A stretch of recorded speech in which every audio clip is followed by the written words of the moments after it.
Thank you guys all so much for coming. Lauren, I'll hand it over to you. Yes, thank you so much. I'm so happy to be presenting these two amazing people today, our two panelists. And I also wanted to say that this event is presented in partnership with PEN America, an organization that stands at the intersection of literature and human rights to protect free expression in the United States and worldwide. PEN America champions the freedom to write, recognizing the power of the word to transform the world.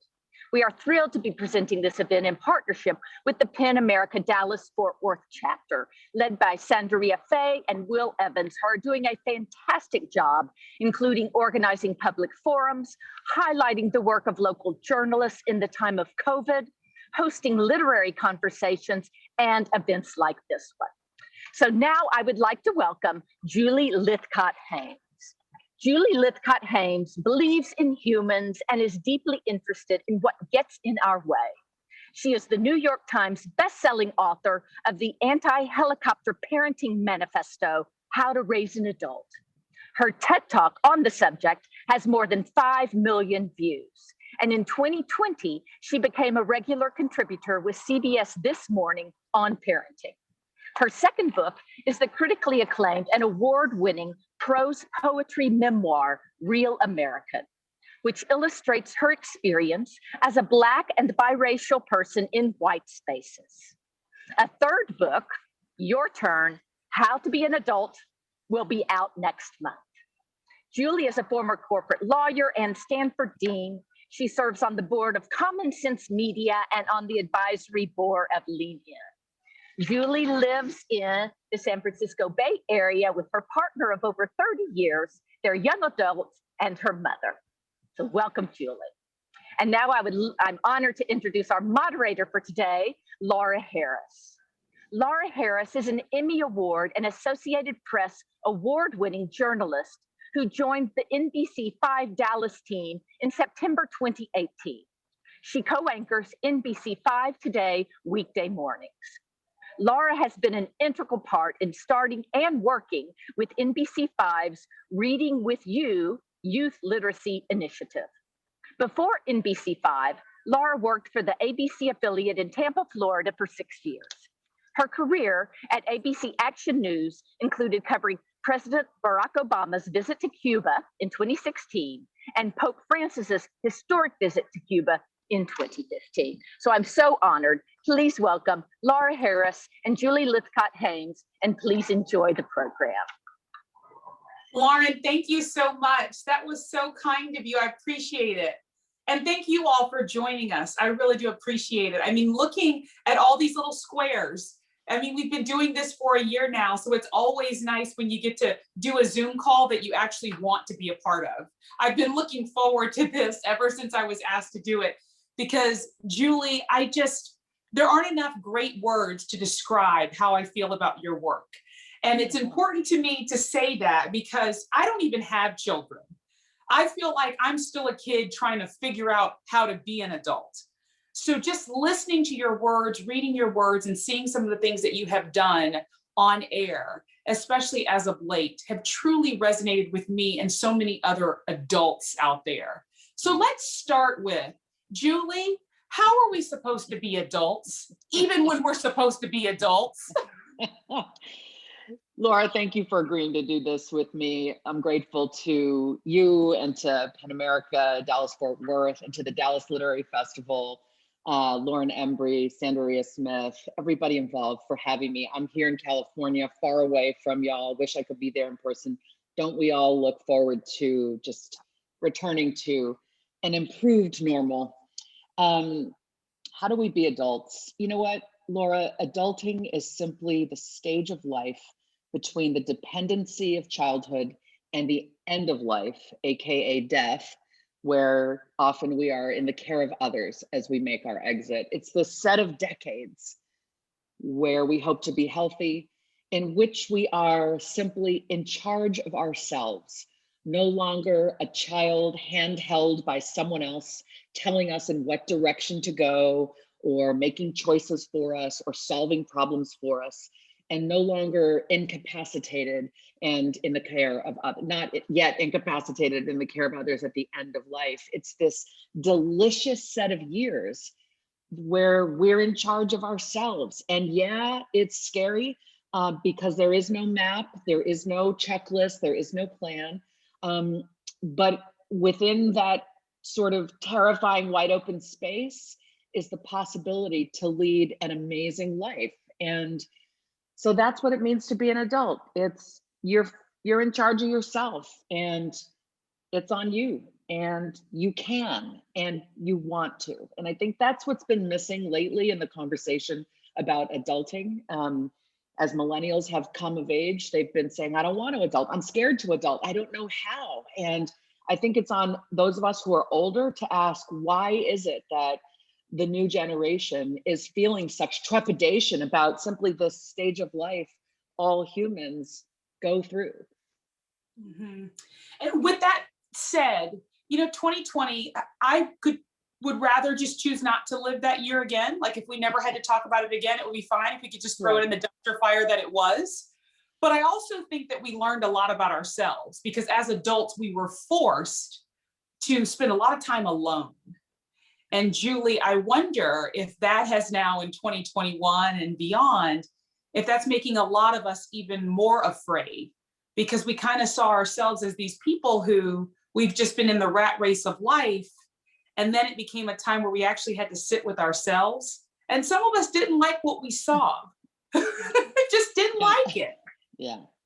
2020 was the latest challenge, difficulty, set of tragedies thrown at us that we've had to contend with. Humans have always dealt with challenges and setbacks. Boy, has this been a massive one for those of us living through this time. But when we go through difficult times, that's when we get clear about who we are. So yes, we've been alone, and we've had to ask ourselves more poignantly, who am I? What matters to me? How do I look after myself? What efforts am I going to make when life is harder? We get really more focused on, well, I'm not going to do this, but I am going to do this. I think it's also shown us, to the extent we had forgotten, it has shown us that we are a deeply social species as humans. We need one another. We need to hear one another's voices. We need to be skin to skin with other humans as a matter of survival and wellness. And so this deprivation we've been through, this aloneness, has, I hope, for many of us, catalyzed this sense of, when we're able to engage again, I'm going to be so much more deliberate about checking in with friends. I'm going to say, hi, how are you? And I'm going to wait for the thoughtful answer. I think it's shown us that so many of our interactions have been just mechanical. Hi, how are you? I'm fine. How are you? Great. We should get coffee. Awesome. And those things never actually happen. We've been too busy.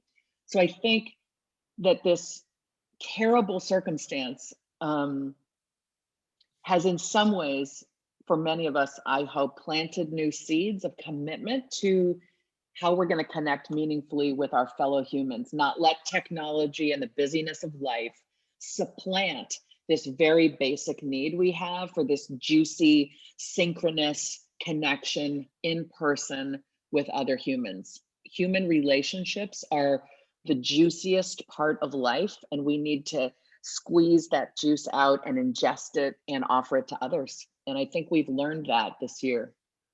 Yeah. And sometimes we have to add just a little bit of sugar to some people's sour juiciness. I have found that too this year, sure. And as adults, to your point, I think that was one of the first things that you said when we started this. As adults, it's kind of our job to take care of everybody else, right? Especially the kids who are coming up. And I love to tell people I'm on the top half, but I'm still considered a millennial on the top half of that. Okay. So just bear with me here. But that said, you bring up an interesting point.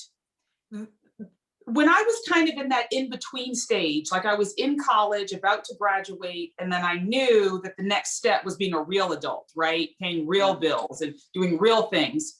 And I had great parents who were kind of leading me through that. But a lot of my classmates and teammates in college, it was this feeling of, what's going to happen next? And so when you come from that and then you become an adult and you're still thinking, what's going to happen next? Julie, what do we do then? And especially with your new book that's coming out, I want to say it's in April 6th, right? Yeah. Coming out? Yeah. I know that that book is going to talk a lot more about that. But I mean, what do you say to that person who's like, listen, I don't know what to do? Yeah, exactly. Well, here's what you say. You say, there's this awesome new book, Your Turn, How to Be an Adult. It'll tell you what to do. Look, we began to parent, boomers began to parent millennials in a way that was really quite different from the way humans had been raised. There was a lot of oversight, a lot of management, a lot of attention, a lot of let me take care of it for you, a lot of I'm always here, don't worry, I've got this, which was very lovingly intended.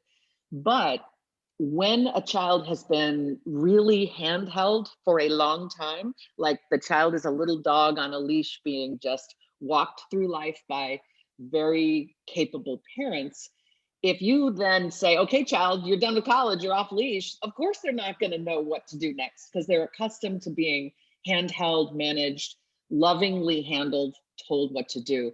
And so to parents listening, the answer to this question is, we're supposed to be looking for opportunities to build skills in our kids, to help them grow more independent, to grow more confident, therefore, over the course of childhood. It's not meant to be a, we'll hold you in our arms until you're 21 and then set you free. Like, that's cruel. Nobody can I mean, when people find themselves in that circumstance of the safety net being taken away, that's called tragedy. So we're supposed to be teaching our kids to do more and more and more for themselves through middle school, into high school, into college, out into the workplace, so that it ends up being a smooth transition. I mean, picture it as picture a car and parent and child. In the beginning, the parent is in the driver's seat. The child is facing backwards in a car seat, right? Then they move up to the grown-up child car seat. Then at some point they're the passenger. The parent is still driving. The kid is now in the passenger seat. Then the kid learns to drive and is in the driver's seat, but the parent is still there in the passenger seat just in case. And then finally, the kid can drive themselves and the parent doesn't need to be there and doesn't need to be constantly checking, like, how are you? Are you okay? Okay, do you see there's this process? If we have failed to offer the process, if we failed to teach more skills and continually step back as parents, then this transition to adulthood feels jarring, bewildering, terrifying, and all of that. But rest assured, if that has happened to you or your kid, in my book, and I'm not the only person writing about this, but this book is full of advice from the basics of how do you start to fend for yourself, just the basics, body, food, shelter, the belongings, deadlines, like how do you take care of business? But then the book also gets into the self-care, knowing your situation. Are you neurodivergent? Do you have mental health challenges? Are you content and secure in your identity, like figuring the self out, making your way out into the human world of interactions with other humans. I mean, one of the worst things we've done to children is said, don't talk to strangers. And then they leave our homes, Laura, and their lives are full of strangers and they don't know how to talk to them. They've been taught to fear strangers and not even make eye contact. That's not the skill. We're supposed to teach how do you discern the one creepy stranger from the vast majority of humans who are fine, And so we unleash these young adults into the world and they're terrified because we have made them fearful and we have undermined their development of independence. So this is what my book is addressing, but not from the vantage point of critiquing the young.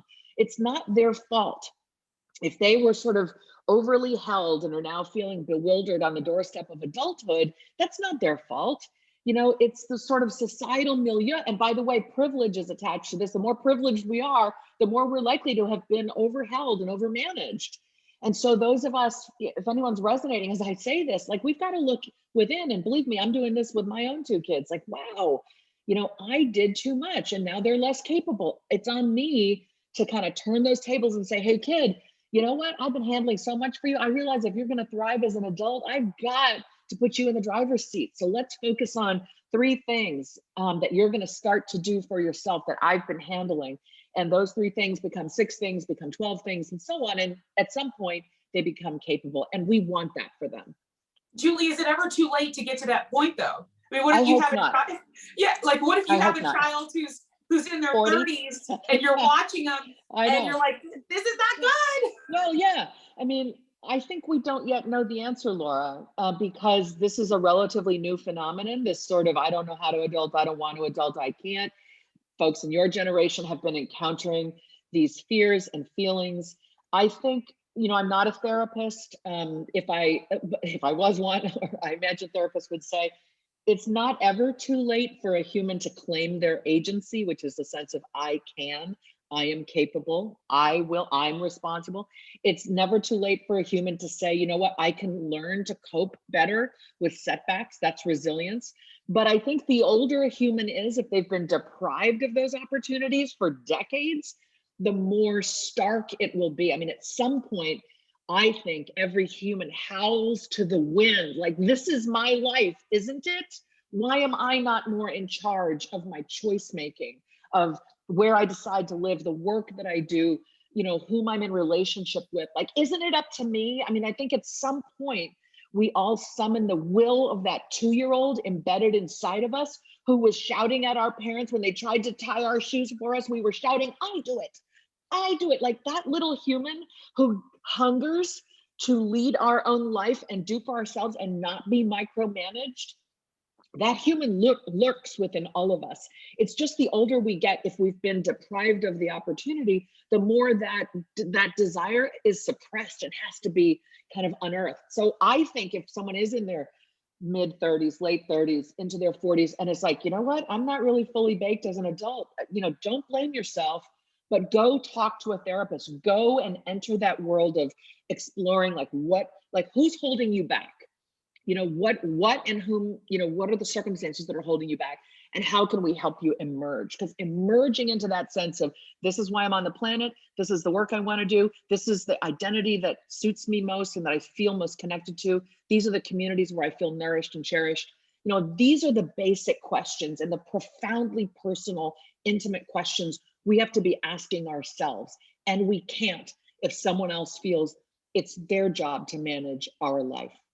Yeah, that brings me perfectly to my next question, because I think one of the things as adults that let me find the right words for this, because I'm not trying to throw anybody under the bus or make anybody feel bad, but especially in the last year, I do believe that some people, many adults, have found themselves, I just want to make it through today.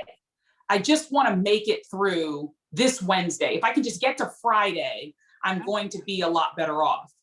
However, can you talk, Julie, about, especially in the new book, because of course I haven't read it, but I can't wait to read it. In the new book, are we going to see something that explains that at some point we have to accept responsibility for being stagnant in our own adult lives? You know, I watch people sometimes and they literally just live their 9 to 5, they go home, they take care of their kids, and then they go to bed. And it's no willingness to say, you know what, I got to find that fire again that I had when I was 2 and I wanted to tie my own shoe. But the older you get, it's almost like you extinguish that fire and never want to put gasoline on it again. So I am here with this book to say, let's not throw gas on that fire, but let's recognize that there's an ember burning inside of you that may be buried under ash, and let's clear away the ash and let's gently blow on the ember so that a flame comes, so that it's not an inferno and you're terrified, but you're like, hey, this is my life. Look, it's happening. I love that image. I appreciate you sharing it. Let me tell you, first, the answer is yes, heck yes. This book is filled with stories of other humans. So let me get to the craft of this book for a moment to answer this question. It's a massive self-help book. It's big, it's long. If you listen on audio, it's going to be 20 hours of listening to me. And it's got a lot of practical lists, how to do this, whether it's coping with tragedy or looking after your body or excelling in the workplace. There's all kinds of lists, but the lists are surrounded with personal stories from my life, stumbles I've made, things I regret, lessons learned that I'm trying to pass on to readers. And then I think the most beautiful part of the book are these stories, these profiles of third parties, close to 36 other humans from every conceivable walk of life, including a young man native Dallas, whose stories illustrate the struggle, the overcoming, that sense of delight when we do for ourselves. The opening story is a young man in Appalachia who was raised by a single mom who was addicted to opioids. And if you want to hear will and strength and perseverance, you start with that story. We have, toward the end of the book, a young man, a young Black man who was raised in Stanford, Connecticut in foster care, made it to a great high school, very bright young man, made it to Tufts University. There was a fight at a frat party. The cops were called. He was the only Black kid in the group, and the police turned on him, guns drawn. I mean, this is an incident we would call a Black Lives Matter incident. Who he became and survived, I mean, it wasn't a tragedy, it was just a really uncomfortable, scary thing.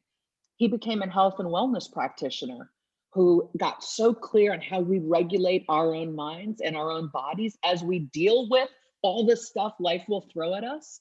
That is one of the strongest, most compelling stories of human resilience for this Black man. And I think broadly as Black people, you know, there's a tremendous strength and resilience embedded in us, as there are in so many people. So those are two examples of what you might consider opposite ends of the spectrum: white kid in Appalachia, Black kid dealing with a tough law enforcement encounter. And I've got this kid from Dallas who's a white theater director whose dad wouldn't care, didn't love the theater director and his son and wanted to make him corporate and kept wanting to make him corporate. And that guy says, after years of trying to get his dad to accept him for who he is, he finally walked away and said, I know who I am. And if you can't accept that, that's on you. And sadly, that's a part of adulting, but it's also amazing to be that empowered and say, I get to decide.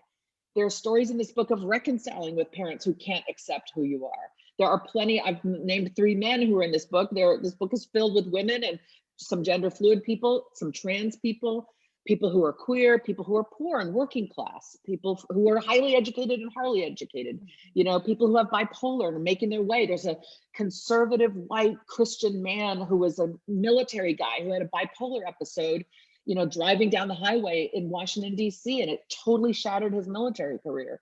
And he's in this book to talk about how he persevered through that and what he found in terms of how to cope. And there's a young Black actress who hustled and hustled and hustled and hustled to just make it, to get a gig in Hollywood. And now she's got a show, Good Trouble. Zuri Adele is in this book. And so all of these stories, I think, are meant to just inspire readers. Like, look at what humans can do when they put their mind and heart and will to focusing on what can I do, whatever my constraints are. And the pandemic has said to us, you can't do this, you can't be with people, you can't go out, you can't go in. You know, I think the reframe for us all is, fine, there are so many things I can't do, there's so many things out of my control. What can I do? What am I capable of? I think this last year has forced us to reckon with that, Laura. Yeah. Like, okay, fine, what can I do? I can do this, and I'm gonna, and maybe I'm just gonna focus on making it through Wednesday so that I can get to Thursday and then Friday. That's real, that's valid and legitimate. When times are hard, just getting through the day. I mean, I've got a story in here of a woman who's an alcoholic who talks about how Alcoholics Anonymous and the whole 12-step concept saved her life. And for so many of us who are really struggling in myriad ways, it's not about let me not drink for the rest of my life. It's let me not drink today. Let me get through today and make the choices I want to. So yeah, I think this book is ultimately, I hope, you know, this inspiring offering, like, yes, you can. And by the way, you must, because to lead a life hidden under, you know, those ashes and, you know, just sort of waiting is not to lead a life at all, and leads to this psychological malaise. And so this book is rooting for young adults to, like, yes, yes, yes, you can. I believe in you. I'm rooting for you. You've got this, and I've got you. Yeah, and with all of that, it sounds amazing. And I love to be a constant optimist. Like, anybody who knows me knows that I'm just continuously, it's going to be fine. We're going to make it. Don't worry about it. Everything's great. But then we also know that what we've always been told by adults is life's not fair. But when you become an adult, for lack of a better term, you get really ticked off when you realize that life really isn't fair.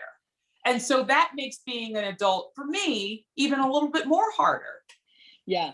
Life's not fair. There is no judge out there deciding who gets this. And I mean, you know, whatever you believe in terms of God, religion, the universe, how we get here, what happens, let's frame it this way. So much is out of our control. You can be the kindest, most hardworking person, and bad weather can come and create tragedy. You know, natural disasters can come and create tragedy. Bad things can happen to you.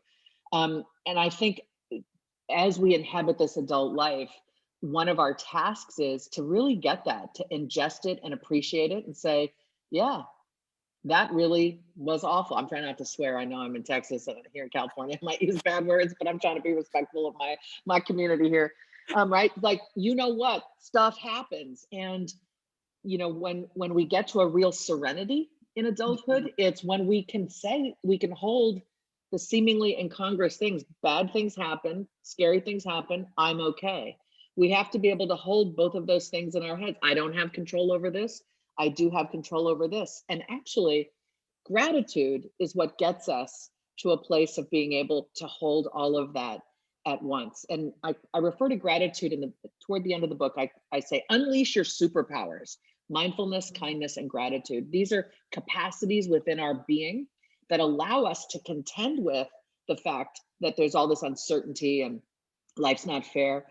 Gratitude is this miracle of recognizing, when we recognize what we have, like, I'm grateful for this house that I'm in. I'm grateful that it is a shelter that keeps me safe, warm, and dry. I'm grateful for this view, this lovely tree, this view that I can see. I'm grateful for the fact that my partner is so loving and just said to me with such tenderness, how can I make today easier for you, honey? You know, the small things that we can notice happening in our life allow us to feel a deep satisfaction with our life. And then it's no longer about, but I wish I had more money, or I wish I had a bigger house, or I wish I would have that. All of that, yeah, maybe those things might happen, but when we can be grateful in the moment for what we have, gratitude, a gratitude practice, thinking about these things regularly, gratitude makes what we have enough. It allows us to feel a deep satisfaction with our present circumstance, even though things are not fair, even though so much may be going wrong. So it's actually this really magical thing. And that's why I put it in the book. Julie, you know, one of the things that I find it helps me have a grateful heart every day is doing something for others. Yeah. And for me, that's a really big part of being an adult. What you just said about what your partner has said to you, that is beautiful. What can I do today to make your day easier? Because after all, as adults, we are all going through something. Yeah. All of us, you know, so to sit at work and to say, I'm having a horrible day. It's like, well, everybody probably is.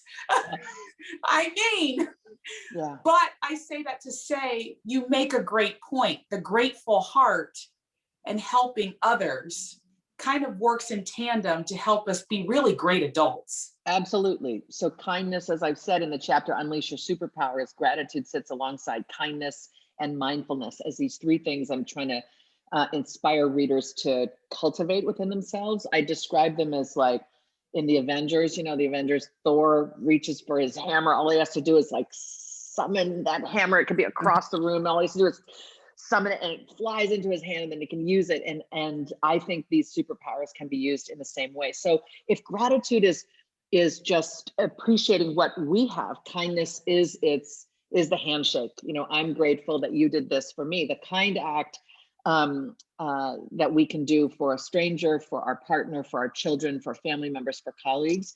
They don't have to be these enormous things. Like my husband asking me, what can I do when he sees that I'm stressed? What can I do to make today easier for you? Just being asked is an act of kindness. There's research that shows in a more sort of quantitative way, if you say to your colleagues, so, you know, colleagues having a bad day, part of you wants to just run away from that person because you don't need the negative energy and you're like, I'm struggling too, thank you very much. But when we isolate, like I'm suffering, then none of us is soothing each other. If we can turn around and face that person and say, I'm so sorry, things are so hard for you right now. Is there anything, well, what you're supposed to, there's research that says if you say to that person, so how's your day going on a scale of 1 to 10? They've kind of already told you it's awful, but you can ask this of anybody. How's your day going on a scale from 1 to 10? And just press gently for them to give you a number, okay? Just asking, research shows, makes them feel better. They feel cared for. If they say, oh, it's a 2, I'm having a terrible day, you smile and you say, is there anything I can do to move it from a 2 to a 3? If they say, I'm great, I'm at a 10, this is the most amazing day, you smile and say, that's awesome. Is there anything I could do to move it from a 10 to an 11? Your offering to +1 it makes that person feel seen, supported, cared for, believed in, all of that. And it's not that you have to go, hopefully they don't say like, fix my roof, right? Like, okay, hopefully they don't come back at you with some impossible thing. Usually they're gonna come back at you and say, wow, just the fact that you asked is so kind. And it was kind, and it makes them feel better, and it makes you feel better, and anyone who witnessed that interaction feels better. Kindness has this extraordinary ripple effect through the room, through the family, through the community, through our American moment. And if we could deploy kindness a whole lot more regularly, we could really shift the quality of our human experience forward. Yeah, and being a little bit kinder to ourselves. Oh yeah. Yeah. Absolutely. So one of the things I do in this book is normalize every imaginable aspect of the human condition. Historically, if you were writing a book, a self-help book on, whatever subject, you might say asterisk if you're on the autism spectrum, see page 300, or asterisk if you have depression. This book doesn't asterisk anybody and put them into the margins. This book is putting all of us in the center of the page. So I'm constantly saying, as I talk about the juice of human connection and how important eye contact is, I say, I realize this may be extremely hard for you if you have social anxiety or if you're on the autism spectrum. So I'm recognizing that, and please don't feel that I'm pushing you. I'm just saying, to the extent you can manage it, it will yield good things for you. So I'm honoring our differences. I'm honoring our diagnoses, our challenges, our bodily challenges, our emotional, mental health challenges. I'm just honoring that throughout the narrative of the book, so that implicitly the message is, I'm trying to honor and respect you. You need to know that, and honor and respect yourself. Knowing what we contend with, whether it's a diagnosis or an undiagnosed situation, and continually checking in with the self. How am I doing? Am I taking care of myself? Am I getting the supports, resources, meds, therapies, whatever it might be that I need? Am I continually checking in and asking, is that still working? Do I need to try something else? Looking after that self is our primary objective. We can't really get out there and take care of business, look after others, do good work if we're not honoring the things that challenge us in our own bodies and minds, and looking after that self. Not in a narcissistic, I'm the most important person sense, but just in a put your own oxygen mask on first sense. If you're trying to make a difference in the world, you've got to first and foremost know that you're looking after what you've got. Yeah, Julie, I certainly hope that a lot of people I know are watching this right now, because they need to be hearing everything that you're saying. One of my favorite quotes of all time is from RuPaul. I think that everything that happens with RuPaul is amazing, but Yes. Doing an interview and said, I'm an introvert masquerading as an extrovert. Yeah. And that hit me in a way that I had never heard something like that describing me in all my life. And I bring that up just in my personal experience, because I think sometimes as adults, we try to fall into all of these different categories, right? So if we're at work, we try to fall in with these people. If we're in a group of friends, we try to fall in with these people. If we're here, instead of just acknowledging the fact, RuPaul saying, I'm an introvert. If you just acknowledge who you are, and Julie, just from what I've seen from the different works that you've done, especially that TED Talk, where you explain, and I hope for anybody watching right now, if you have not seen Julie's TED Talk, it's about 14 and a half minutes. It will change your life. But it worked for me. And I watched it as a 35-year-old, and I said, my goodness, all Julie's asking us to do is recognize who children are. This is what they want. This is what they need. So why don't we just do that as adults as well? Yeah. And I'm thinking that this book coming out on April 6th is going to really give us a better roadmap to that. I appreciate that, Laura. You know, I so appreciate that. It's my second book that's coming to mind in response to what you've just said. I wrote a memoir on being Black and biracial in white spaces and dealing with microaggressions and racism. And I went from the innocence of childhood to learning at age 4 that something was wrong with my Black daddy and with me in the eyes of some strangers who were sneering at him and at us. I learned, as Black and brown kids do, and Asian kids, I mean, there's so many of us who, for whatever reason, are meant to be other, or are meant to feel like the other, and were demonized, discarded. I was outwardly successful as a brand name, you know, I went to brand name college, law school, corporate lawyer, university dean, but by this point, I had plunged to a place that I call self-loathing, which is just trying to never be called the N-word again, just trying to be that extroverted, accomplished, engaging person. I really relate to what RuPaul is saying. I think I'm an introvert in some ways, disguised as an extrovert, masquerading as an extrovert. Once I got clear, once I did the internal work with a therapist, a coach, around the things, the ways in which I was not proud of myself, the ways in which I had internalized the oppression around anti-Blackness, when I did the work to rid myself of that, then I was able to see myself more clearly and love that self and choose to be in community, whether it's a workplace or a book club or a friend group, choose to be in community with people who will love me as I am, not love me despite the fact that I'm Black, not love me because they think I'm a different type of Black person. I mean, I'm sure you and I have had some similar experiences there. The more we inhabit white spaces, we're praised for, like, oh, you're so articulate, right? That kind of thing. For a Black person, right? No, exactly, right? And once I did that internal work to develop the self-acceptance and ultimately the self-love, then I was able to say, you know what? I don't want to be in that book club. I don't want to be in that workplace. I am not loved and seen as I am. I'm accepted despite what they think about me, right? So ultimately, we want to choose the categories, as you put them, categories that resonate deeply in our soul. You know, we need to claim the identities that are ours and be in community, relationship, workspaces, families, where we can be cherished as we are. If anyone listening is like, you know, I am this, but I'm in a neighborhood, a town where I can't be myself, whatever that may mean, I'm here to say, you deserve to find your people. You deserve to be in places and spaces where you can be surrounded by people who love and accept you as you are, where you can love and accept them. So that's a huge piece of adulting. It's getting out from under anyone else's expectations about what you're supposed to do and how you're supposed to show up in life, and giving yourself permission to be that beautiful self that God, the universe, and everybody, that's how I refer to the whole big mechanism that runs things, God, the universe, and everybody, to be that person. The stars, God, the universe, everybody are rooting for you to be, which is your exquisite self.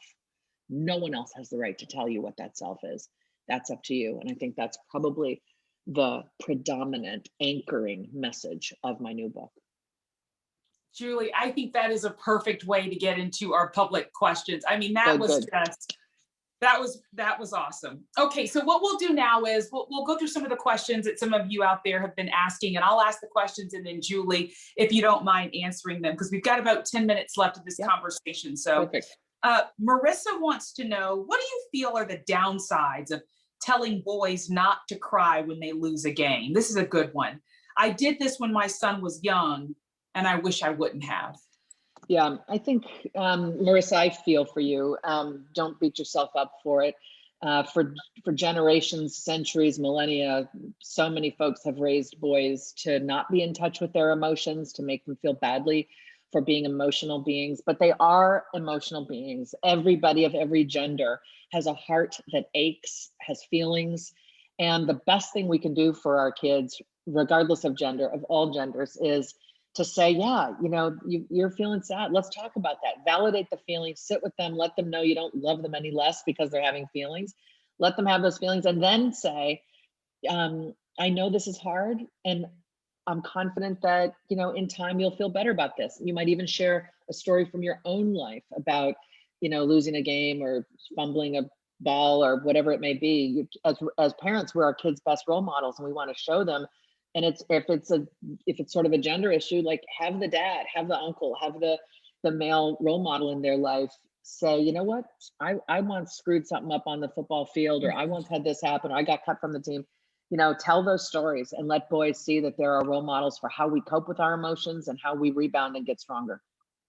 Yeah, and Julie, to that point, I think, Marissa, you should always look at the fact that, a couple years ago, 20 years ago, things were just different.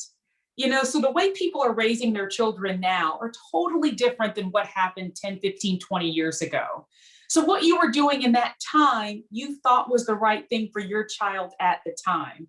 I find so many parents who I work with right now, they beat themselves up over, well, my parents didn't do it this way. And it's like, yeah, but your parents did it 40 years ago. Why are you worried about what they did? I mean, they weren't dealing with a global pandemic and the internet. Okay, exactly. So I think that it's very different, and you should cut yourself some slack on that. Agreed. Violet says, or is asking, since we shouldn't tell our children to not talk to strangers, going back to one of the first questions we talked about, how do we teach them to discern the creepy stranger? My 5-year-old loves to talk to people, everyone and anyone, but sometimes those people are super creepy, and I have no idea how to teach her to differentiate. Yeah. Well, think back to your own childhood and what your parents may have taught you. Number one, let's summon memories of how we came up, because I think there's a lot of wisdom embedded in that. So you're trying to teach a child to develop instincts, okay?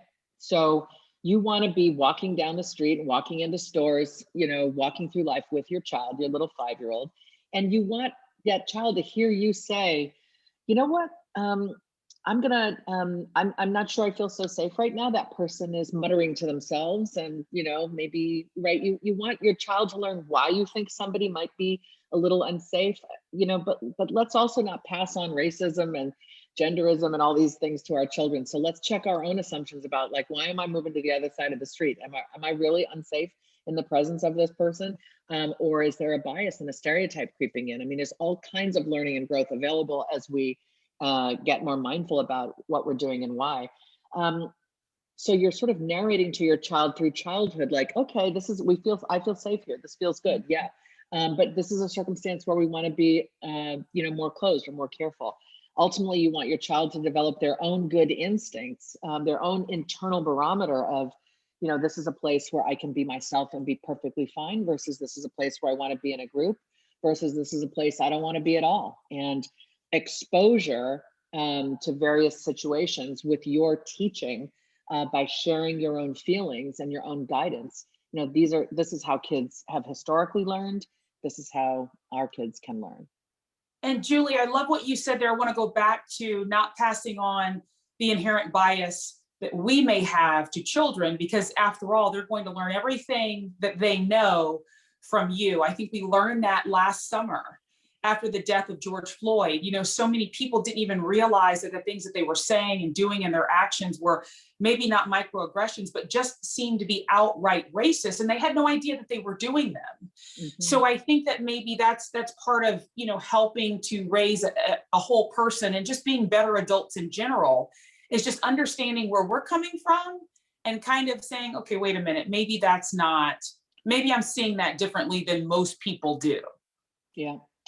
Each human being, regardless of gender, sexual orientation, race, socioeconomic status, religion, etc., we all hunger to be seen and accepted.